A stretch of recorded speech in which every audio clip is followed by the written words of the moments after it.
పాట సంఖ్య 9. నీవే యెహోవా నా కాపరి.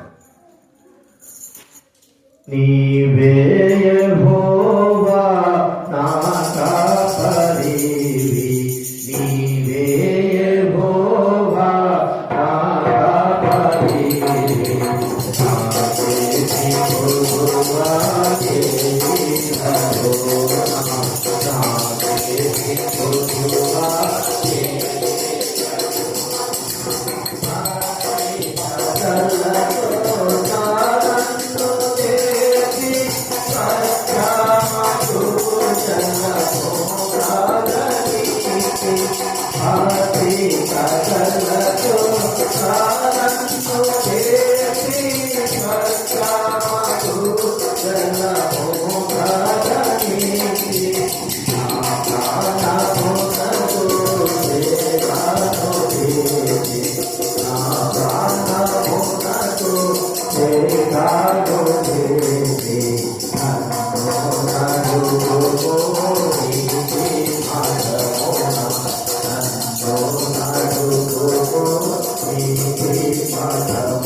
లేచినప్పుడు మనం బయలు పాడుకుందాం. ఆశ్రయ స్తంభం గ్రంథములు చోట చూసిన పాడబాడు ఇది పట్టుకుంటా.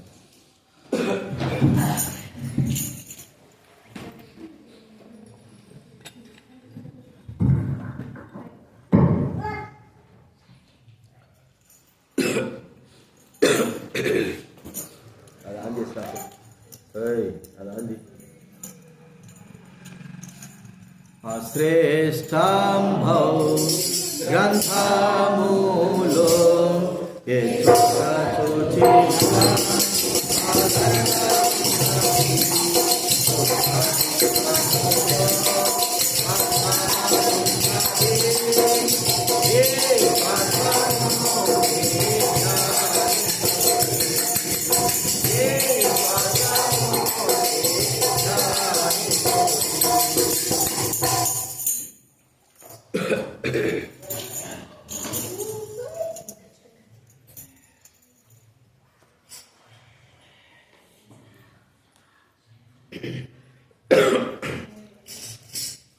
ప్రార్థన చేసుకుందాము.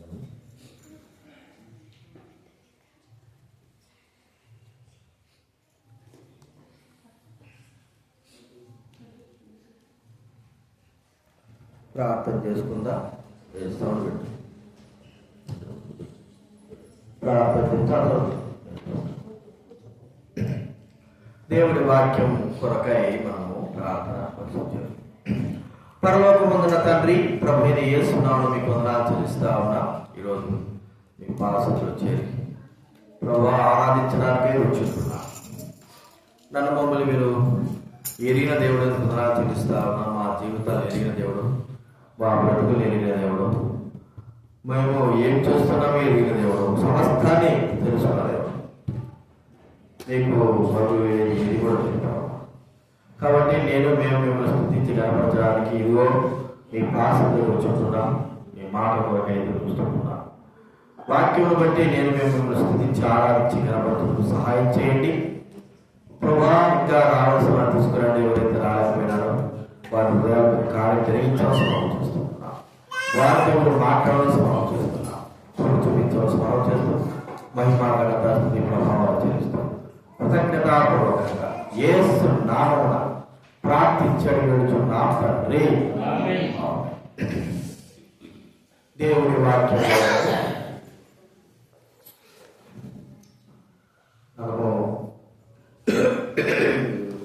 ఈరోజు ఈ వారం నుంచి ఇక ప్రభుత్వం అయితే కంటిన్యూగా 3 వర్తమా అదేమి లేట్ ఏముండదు. 1:30 కల్లా మనం ముగించుకోవచ్చు. ఆరాధన కొరకై ప్రకటన గ్రంథం 1వ అధ్యాయం 8వ వచనం. ప్రకటన గ్రంథం ప్రకటన గ్రంథం 1వ అధ్యాయం 8వ వచనం. మనం అందరం కూడా 18వ వచనం, క్షమించాలి 18వ వచనం మనం అందరం కూడా కలర్ చదువుకుంటా. ప్రకటన 1వ అధ్యాయము 18వ వచనం. దేవుని వాక్యము ఉన్నవారు, చదవగలిగే వారు చదవాలి. చదివితే బాగా నాకు అర్థమవుతుంది. నేను మొదటి వాడను, గడపటి వాడను, జీవించేవాడను, మృతుడనేది కానీ ఇదిగో యుగ యుగములు సజీవుడనై ఉన్నాను. మరియు మానవుల యొక్క పాతాల లోకం యొక్క తాళపు చెవులు నా స్వాధీనంలో ఉన్నవి. ప్రభు యొక్క గొప్పతనాన్ని గురించి ఇక్కడ మనకు చెప్పబడతాం. ఏమంటున్నాడు? నేను మరి సజీవుడైన మొదటి వాడిని గడపటి వాడు అంటే ఆది అర్థమైన వాడు, ఆది అర్థమై ఉన్నవాడు, అల్ఫా ఓమేగా ఉన్నవాడు. కాబట్టి ఆయనకు ఆది అనేది మనం చెప్పలేం. ఎప్పుడు పుట్టాడా అంటే ఆయన పుట్టింది కాదు, ఆయన ఉన్నవాడు. మరి ఎప్పుడున్నాడా అంటే ఎప్పుడున్నాడో ఎవరికి తెలియదు, ఆయనకు తప్ప. కాబట్టి మరి ఆయన ఎప్పుడు అంతం అంటే చివరి దినం ఎప్పుడంటే ఆయన చివరి దినం కూడా ఇవ్వట్లేదు. ఒక మాట పెట్టుకోవాలంటే సజీవుడు. అందుకే అన్నాడు ఇక్కడ యుగ యుగములు యుగ యుగములు సజీవుడునై ఉంటున్నా. ప్రభువును ఆరాధించి కనపరచడానికి 4 విషయాలు.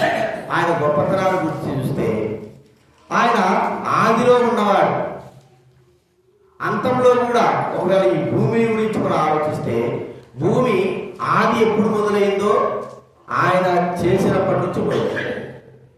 భూమికి ఆది ఉంటుంది, భూమికి అంతం కూడా, కానీ ఆయనకు ఆది అనేది ఎంటరింగ్ లేదు, మరి అంతం లాస్ట్ వరకు లేదు. అంటే ఆయన ఎప్పుడో ఉన్నాడు, భూమిని మాత్రం ఆయన ఆది అంతముగా చేశాడు.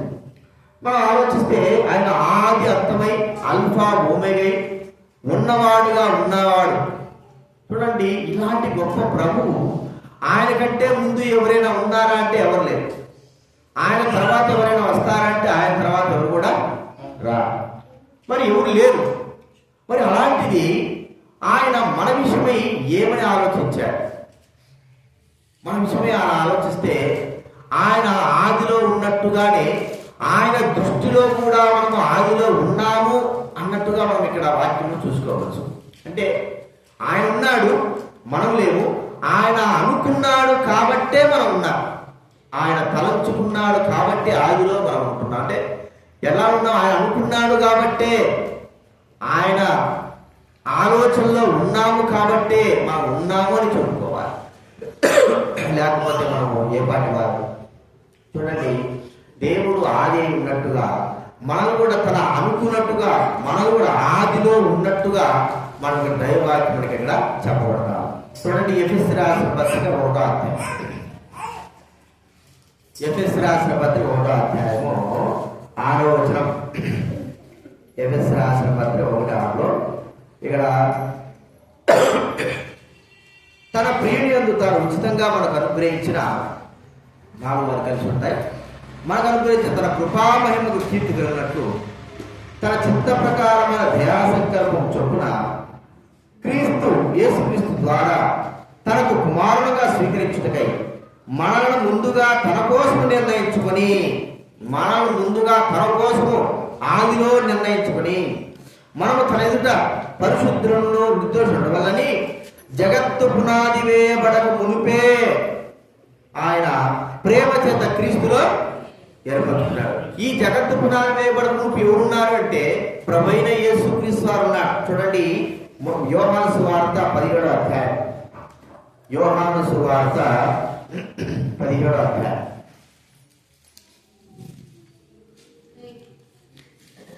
యోహాను సువార్త 17వ అధ్యాయము 24వ వచనం. యోహాను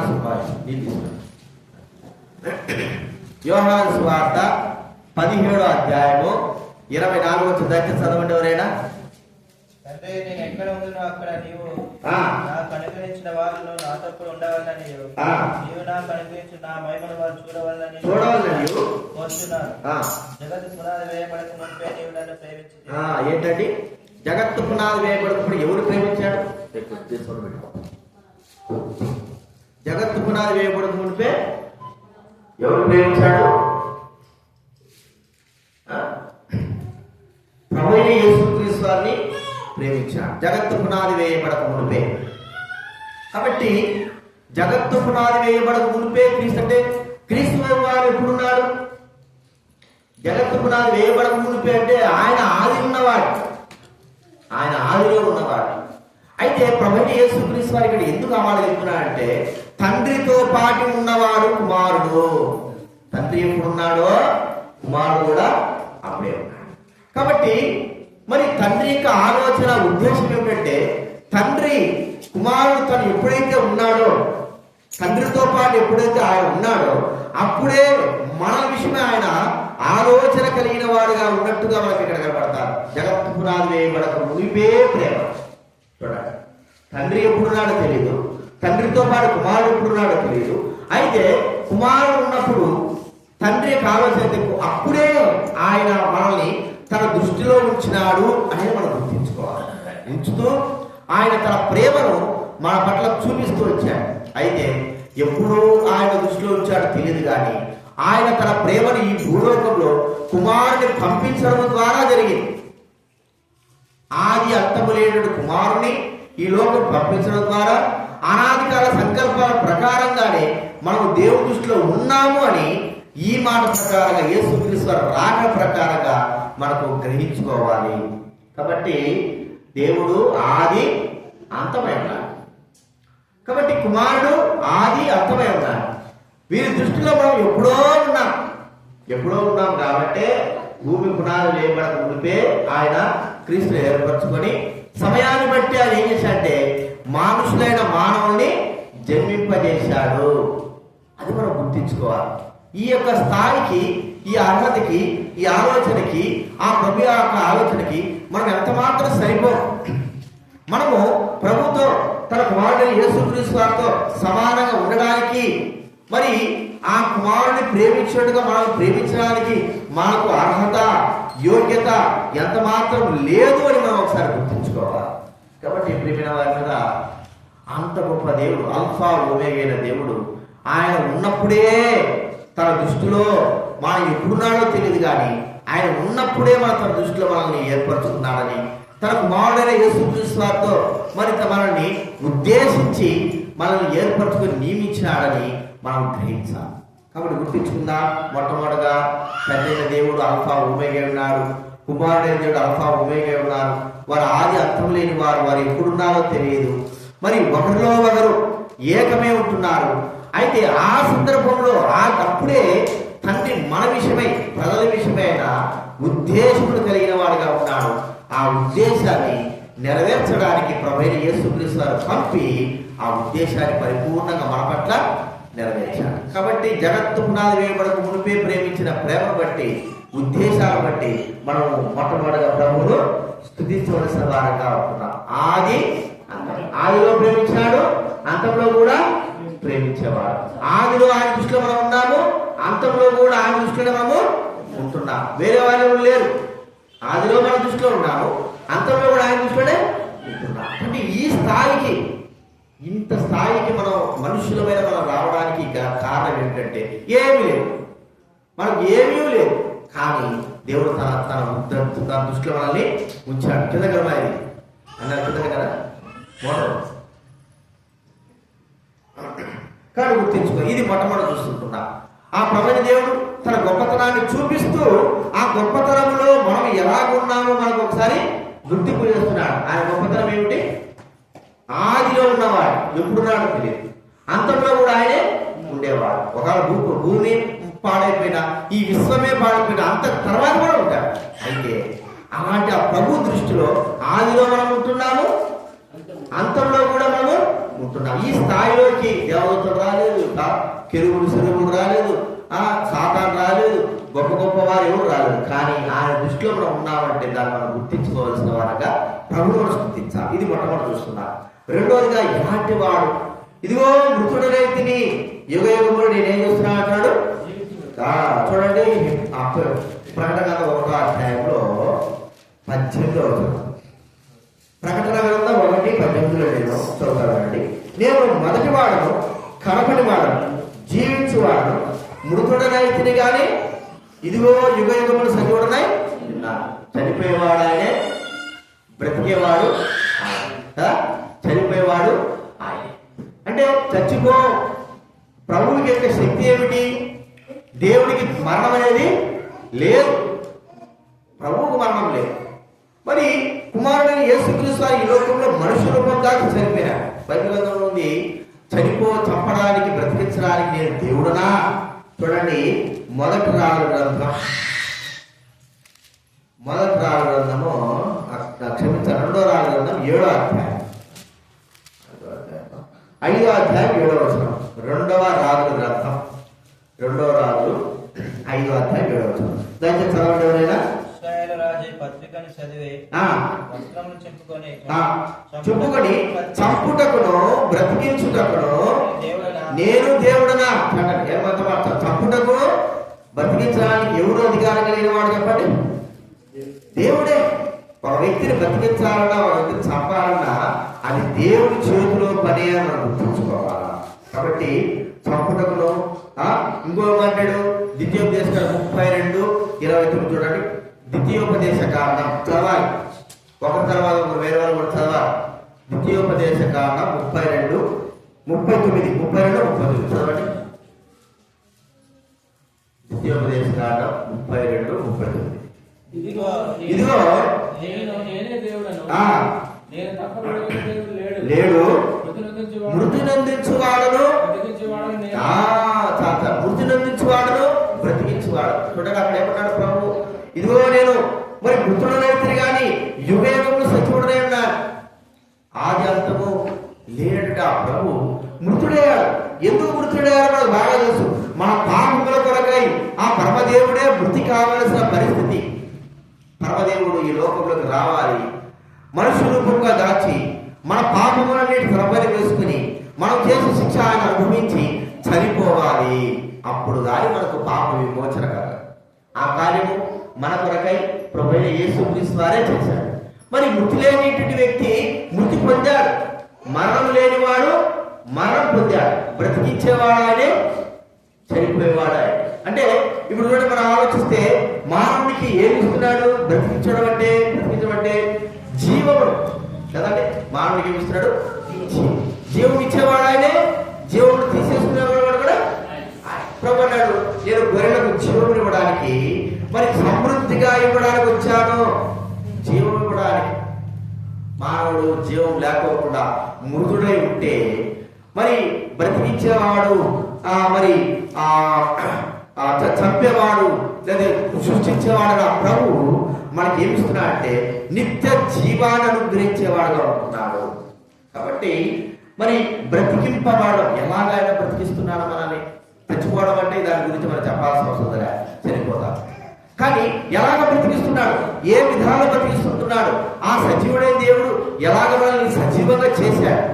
మనం ఆలోచిస్తే తన ప్రాణాన్ని ఇచ్చి తన శరీరాన్ని అర్పించి మనకు జీవాన్ని పోశాడు. ప్రాణాన్ని అనుగ్రహించి జీవం. మనం ఆలోచిస్తే ఒక వ్యక్తి చచ్చిపోయాడు అనుకోండి, బ్రెయిన్ డెడ్ అయిపోతారు, చచ్చిపోతారు. వెంటనే అవయవ దానాలు చేస్తారు. అవయవ దానాలు చేస్తే ఏమంటారు? గుండె అనుకో, ఈ వ్యక్తి బతికినాడు. ఎట్లా బతికంటే ఒక వ్యక్తి ఎవరో ఈ గుండెను మాత్రం ఇచ్చినాడు. ప్రపంచంలో ఇప్పటి వరకు కూడా అన్ని అవయవాలు అతికింపబడినటువంటి ఒక వ్యక్తిలో ఉన్న అవయవాలన్నీ కూడా ఇంకో వ్యక్తికి అమర్చినటువంటి దాఖలాలు లేవు. ఒకరు గుండె అమర్చి ఉండొచ్చు, ఒకరు ఊపిరితిత్తులు అమర్చి ఉండొచ్చు, ఒకరు కిడ్నీలు అమర్చి ఉండొచ్చు, ఇంకా ఒకరు ఏదో ఒకటి అమర్చి ఉండొచ్చు. కానీ ఏదో ఒకటి మాత్రమే కానీ అంతా కూడా అర్పించి బ్రతికింపబడేటువంటి వ్యక్తి ఎవరు కూడా లేరు. అంతా కూడా అర్పించి మరి ఉన్నటువంటి వ్యక్తి ఎవరు లేరు. కాబట్టి అయితే యేసుక్రీస్తు వారు మనం చూస్తామంటే మనుషులకి నిత్య జీవం ఇవ్వడానికి ఆయన ప్రాణం పెట్టాడు, తిరిగి లేచాడు. మనం ఆలోచించి చూడండి, యోహాను సువార్త 10వ అధ్యాయం. యోహాను సువార్త 10వ అధ్యాయం 18వ వచనం చదవండి ఎవరైనా. నా అంతటా నేనే పెడుతున్నాను, దానిగా పెట్టుటకు నాకు అధికారం కలదు, దాన్ని తిరిగి తీసుకోవడానికి అధికారం కలదు. పెట్టడానికి అధికారం ఉంది, తిరిగి అంటే చంపడానికి అధికారం ఉంది, బ్రతికించడానికి అధికారం ఉన్నట్లుగా ఆ ప్రభువైన యేసుక్రీస్తు వారు తనంతకు తానే మరణించడానికి అధికారం ఉంది, తనంతకు తానే తిరిగి లేవడానికి అధికారం. మనకైతే మరణించడానికి మాత్రమే అధికారం కదా, మరణించడం సాగుతాం. అంతేగాని బతకడానికి మనకి ఎంత మాత్రం అధికారం లేదు. ఇతరులు కూడా మనం బతికించలేదు వాళ్ళ మరణించడానికి అయితే ఎంతమంది మరణిస్తున్నారో లోకంలో నెమ్మది లేక. కానీ బ్రతికింపబడడం అంటే అది ఎవరు బ్రతికించాలంటే దేవుడు తప్ప, యేసుక్రీస్తు తప్ప ఎవరు కూడా బ్రతికించలేరు.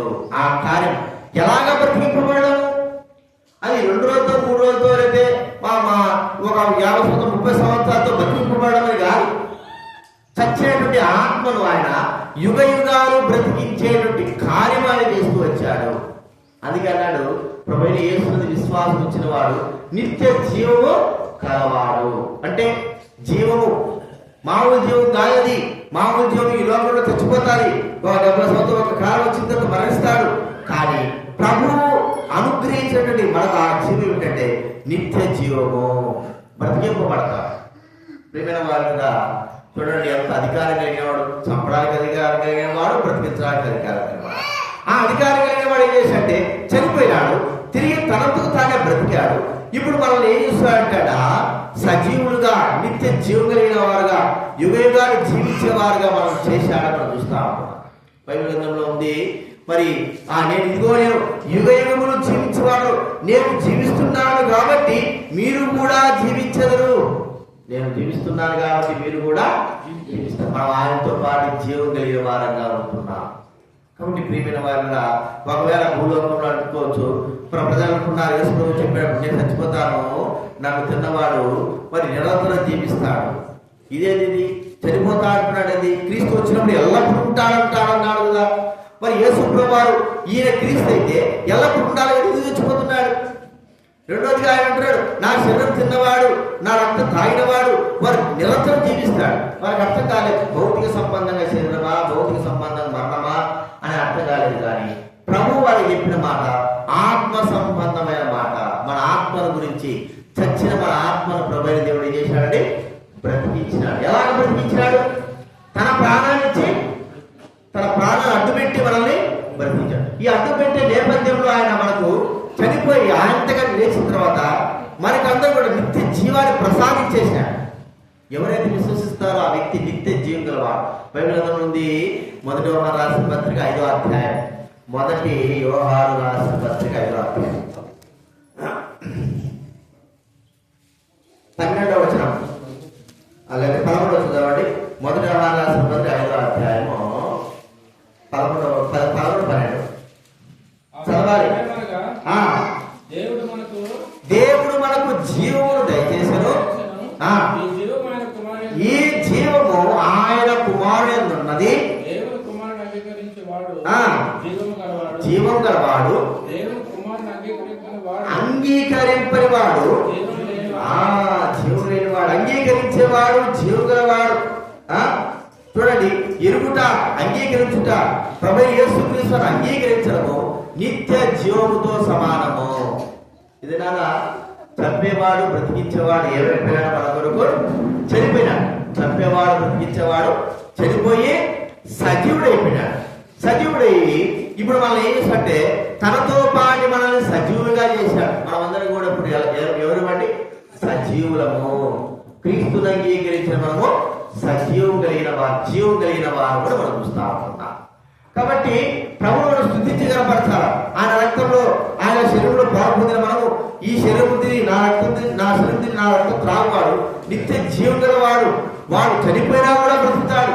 చూడండి, ఆయన శరీరంలో పాల్పొందుతున్న మనకు దేవుడు ఎలాంటి యొక్క గొప్ప ఆశీర్వదించంటే చచ్చిపోయినా సరే బ్రతికేట అవకాశం.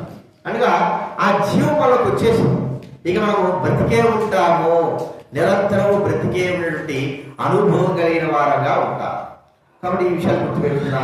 రెండోదిగా బ్రతికించేవాడు చంపేవాడు ఏమైనాడైనా మన కొరకై ఈ లోకంలో బ్రతికాడు, మన కొరకై ఈ లోకంలో చచ్చిపోయాడు. అర్థమైంది? బ్రతికించేవాడు చంపేవాడు ఏమి అయినాడు ఈ లోకంలో? మన కొరకే బ్రతికాడు, మన కొరకే పుట్టాడు, మన కొరకే ఆయన చనిపోయి సమాజపడి తెలియజేశాడు.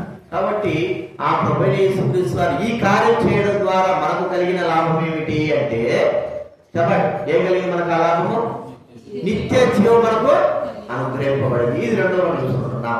మూడో మనం చూస్తా ఉంటే చూడండి, రక్షించేవాడు శిక్షించేవాడు. చూడండి, యెషయా గ్రంథం అంటే ఆయన ఆది అల్పమై ఉన్నాడు, మృతుడనేది కానీ ఇదిగో యుగములు సజీవుడై ఉన్నాడంటే ఆయన రక్షించేవాడు శిక్షించేవాడు. చూడండి, యెషయా గ్రంథం 43వ అధ్యాయం.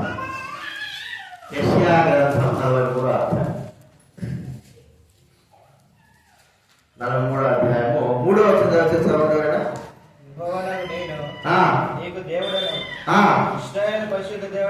నేనే నిన్ను రక్షించువాడను. ప్రకటించువాడను నేనే, రక్షించువాడను నేనే. రక్షించేవాడాయనే, ప్రకటించేవాడాయనే. తర్వాత రక్షించేవాడు శిక్షించేవాడు. అర్థమైందా?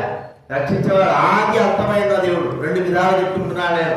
మొట్టమొదటిగా ఆయన ఆది అంతం. రెండోది ఏం చూసుకొచ్చా చెప్పండి?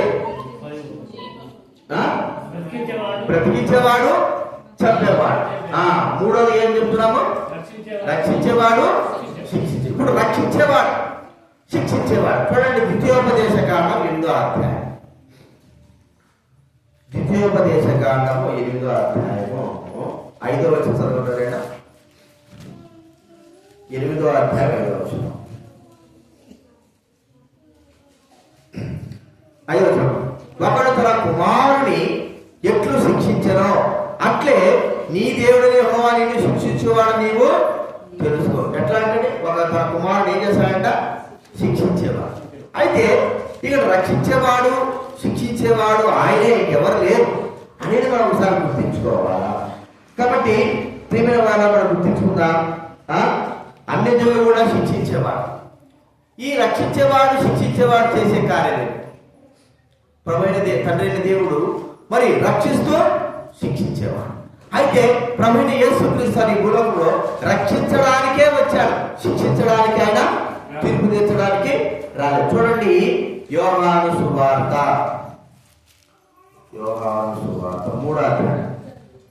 3వ అధ్యాయం 17వ వచనం ఉన్నారట. యోహాను సువార్త 3:17.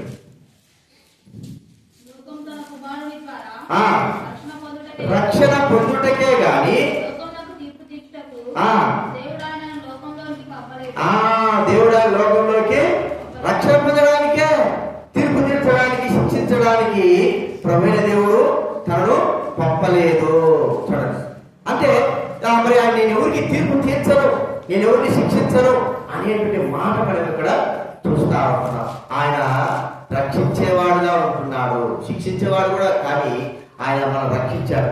ఏ విధానంలో రక్షించాడు ఆయన, ఎలాగ ఆయన మనం రక్షించాడు మనం ఒకసారి చూస్తే చూడండి బైబిల్ గ్రంథంలో మాట చూస్తే యోహాను సువార్త 12వ అధ్యాయం 47వ వచనం.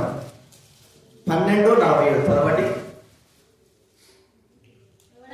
ఎవడైనా నా మాటలు విని వాటిని గై కొనకుండిన నేను అతనికి తీర్పు తీర్చను.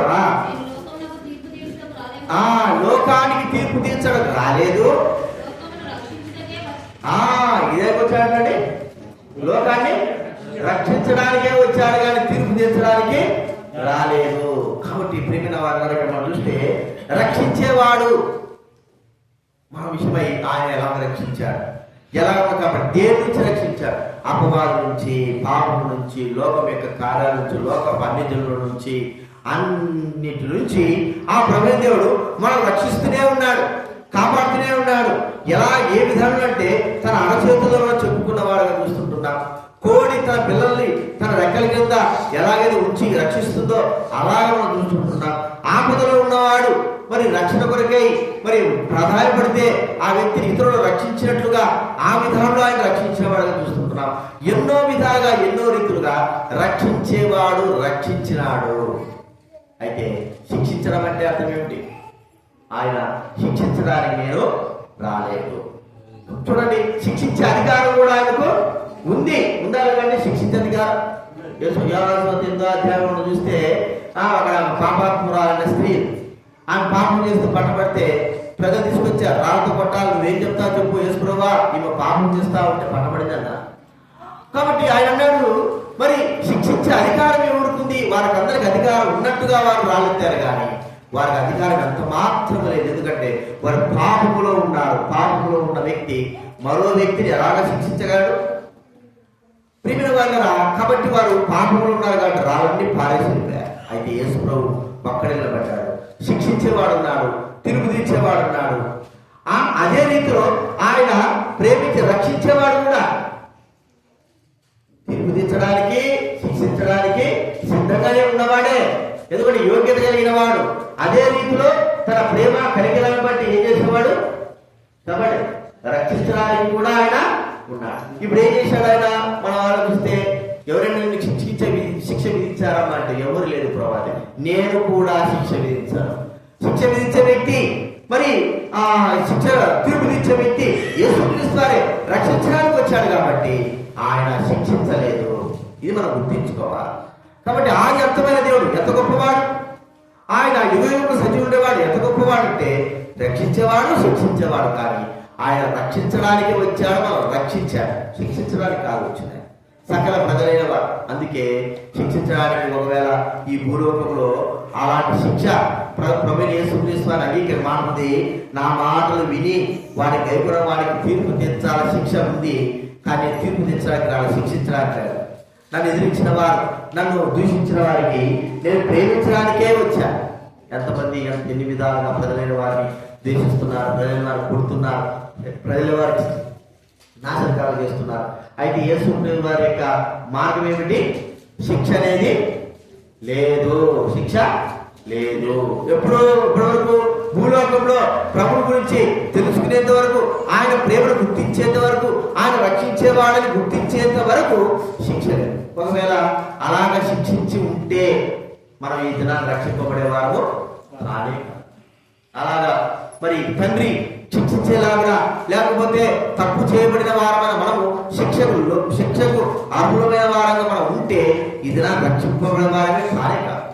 కాబట్టి మనం గుర్తించుకోవాలా, శిక్షించేవాడు కాదు కానీ రక్షించేవాడు అనే మనం గుర్తించుకోవాలి. ఇది ఎలా చూసాం చెప్పండి?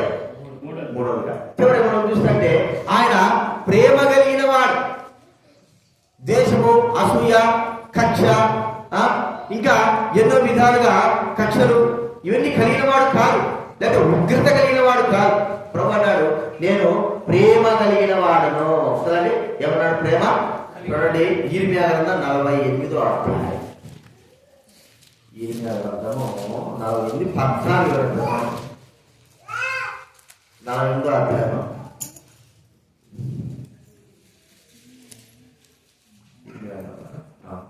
ఏమన్నాడా?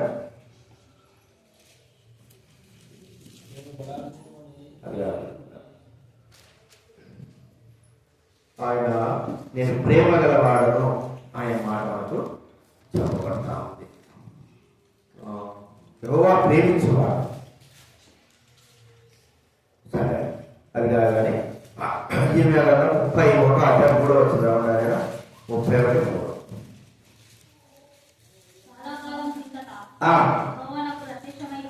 ఇట్లను శాశ్వతమైన ప్రేమతో నేను ప్రేమిస్తున్నాను కనుక విడువక నీ యెడల నీ కృప. శాశ్వతమైన ప్రేమ, శాశ్వతముగా ఆయన ప్రేమించేవాడుగా చూస్తా ఉంటున్నా.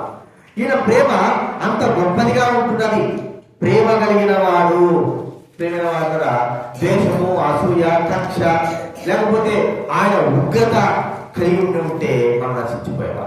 రెండు విధాలుగా ఉంది. ఆయన ప్రేమించగలడు, మనుషుల పైన ఉగ్రతను చూపించగలడు. అయితే మన పట్ల చూపించింది ఏంటంటే కేవలము ప్రేమను మాత్రమే ఆయన మన పట్ల చూపించాడు, ఇంక వేరేదేం చూపించలేదు. ఆయన మన పట్ల చూపించింది ప్రేమ మాత్రమే. ఎందుకంటే దేవుడు ప్రేమ స్వరూపే ఉన్నాడు, ప్రేమకు చిహ్నమై ఉన్నాడు. ద్వేషానికి, అసూయకు, కక్షలకి, ఉగ్రతలకు ఆయన పాత్రుడు కాదు, ఆయన వారికి సంబంధించిన వాడు కాదు. అయితే ఆయనకు అధికారం ఉంది మనల్ని శిక్షించి, లేదా మన పైన ఉగ్రత చూపించి, మనల్ని నాశనం చేసి తీర్పు తీర్చేటువంటి అధికారం ఆయనకు ఉంది. కానీ అది చేయడం లేదు. ఆయన చేసింది ఏంటంటే చెప్పండి, అందరినీ ఆయన తీసేయడం, వారి వారి గురించి పట్టించుకోరు. కాబట్టి శిక్షించే అధికారము ఉన్నట్టుగా మనం చూస్తా ఉంటున్నాం. ఉగ్రత. అందుకే బైబిల్లో దేవుడే తీర్పు తీర్చేవాడు. బైబిల్లో వాక్యం రాబడింది, ఒకవేళ ఎవరైనా మీకు మరి అన్యాయం చేస్తే వారి మీద మీరు పగ తీర్చుకోవద్దు. దేవుడు పగ తీర్చుకోవలసిన వాడు, పగ తీర్చుకునేవాడు, ఉగ్రత తీర్చేవాడు ఆయనే.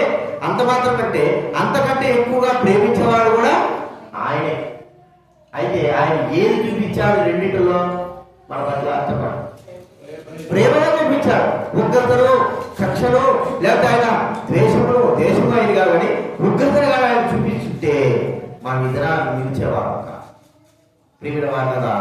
అందుకే ఆది అంతమైన దేవుడు, అల్ఫా ఒమేగా దేవుడు, ఆయన గొప్పతనాన్ని ఒకసారి గుర్తించుకోవాలి. మొట్టమొదటి మనం చూసుకొచ్చా చెప్పండి, ఆది అంతమైన అంటే ఆయన ఆదిలో ఉన్నప్పుడు ప్రేమించాడు, మన భూమి అంతమైనప్పుడు కూడా ప్రేమిస్తున్నాడు. మనం సదాకాలం ఆయనతో ఉండేటట్టుగా ఆయన మనల్ని తన సంకల్పాల ప్రకారం ముందుగానే ఏర్పరచుకున్నాడు. ఇది మనం గుర్తించాలి. ప్రభుడు అంత మాత్రం కాదు, బ్రతికించేవాడు, మరి చెప్పేదానికి అధికారం ఉంది. కానీ మనకు బ్రతికించడానికి ఏ బ్రతుకు నిత్య జీవాత్మైన బ్రతుకు మనకు అనుగ్రహించిన వాళ్ళగా చూస్తాం. నిత్య జీవాత్మ అది ఎలాగ అనుగ్రహించాడు, ఎలా సంపాదించాడు అంటే ఆయన చనిపోయి మన ప్రాణభారము ఆయన చనిపోయాడు. ప్రభు చనిపోయి మనకు నిత్య జీవనం గురించాడు. ఇప్పుడు ఆయన విశ్వాసం ఉంచి నమ్మకం ఉంచి ఆయన వల్ల యోగ్యంగా చేయవేసిన వ్యక్తులు నిత్య జీవం కలిగిన నిత్య జీవాన్ని నిర్ణయించినాడు. చంపడానికి కాదు. అలాగే చంపాలనుకుంటే ఆయన కోసం నిమిషం మాత్రమే. ఆ నిమిషంలో ఎంతమంది చచ్చిపోతారో ఒక్క నిమిషంలోనే భూ ప్రపంచం కూడా అంతా కూడా చనిపోవచ్చు. ఒక్క నిమిషంలో తీసి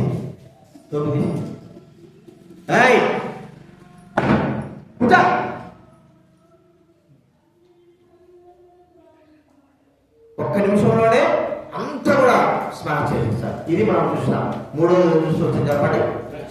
రక్షించేవాడు శిక్షించేవాడు. కానీ ఆయన రక్షించేవాడు ఎంతవారో శిక్షించేవాడు కూడా అంతనే. ఎందుకంటే తప్పు చేసిన వారు శిక్షించేటువంటి అధికారం కలిగిన వాడు. కానీ రక్షించడానికే వచ్చాడు, కానీ శిక్షించడానికి తీర్పు తీర్చాడు నేను రాలేదు. రక్షించడానికే వచ్చాడు. కాబట్టి ఒకవేళ ఆయన శిక్షించడానికి వచ్చుంటే శిక్షించడానికి ఉంటే మనం ఇప్పుడు రక్షించిపోయేవారు. తీర్పుకు మనము పాయేవారు చూస్తా ఉన్నాం. కాబట్టి గుర్తించుకుందాం. ఆయన రక్షించడానికి వచ్చాడు. ఏ విధంగా రక్షించాడు? తన ప్రాణాలు అర్పించి మనందరూ కూడా పాపం నుంచి, సాతాను నుంచి, లోకం యొక్క క్రియల నుంచి, అన్నిటి నుంచి, కవంతహస్తాల నుంచి, పాతాల నుంచి అన్నిటిని కూడా రక్షించి విడిపించిన వాడుగా చూస్తాం. కాబట్టి మృతుడయ్యాడు, యుగయుగుడు సజీవుడైన ప్రభు మనం చేసిన కార్యం. నాలుగోది ఏం చూస్తూ చెప్పండి. ప్రేమించేవాడు ఉగ్రత చూపేవాడు. ప్రేమిస్తాడు, ఉగ్రత కూడా చూపిస్తాడు. కానీ ఆయన మన పట్ల చూపించింది కేవలం ప్రేమ తప్ప ఉగ్రత. ఎప్పటికీ మనం తల్లిదండ్రులుగా ఏం చూస్తాము? ప్రేమ చూపిస్తాము, ఉగ్రత కూడా చూపిస్తాము. కానీ యేసు చూపిస్తారు ప్రేమనే చూపించాలి. ఈ లోకంలోకి వచ్చి ఉగ్రత చూపించారు. ఉగ్రత చూపించుంటే ఏమైపోదు? మనం అందరం కూడా ఒక్క దేవదూత ఒక్క రాత్రే ఎన్నో వందల వేల లక్షల మరి ఆ యొక్క వేల ప్రజలను చంపేసి ఒక్క దేవదూత. అలాంటప్పుడు ఉగ్రత మనకు వచ్చిందనుకోండి ఏమైపోతాం? అందరూ నశించుకోం. కానీ ఆయన ప్రేమ చూపాడు. ప్రేమ చూపిన ప్రతిఫలం ఏమిటంటే తన ప్రాణాన్ని అర్పించాడు. ఇదిగో నా ప్రేమకు ప్రతిఫలం, నేను ప్రేమిస్తున్నాను రుజువుగా తన ప్రాణాన్ని అర్పించి మన కొరకు ఆయన చనిపోయి సమాజం తెలియచ్చు. ఈ 400 విషయాలు ప్రభు యొక్క గొప్పతనాలు గుర్తుపెట్టుకున్న ప్రభువులు ఆరాధించి గణపడదు. ఈ విషయాలు జ్ఞాపకం పెట్టుకుందాం. లేచినప్పుడు బాగా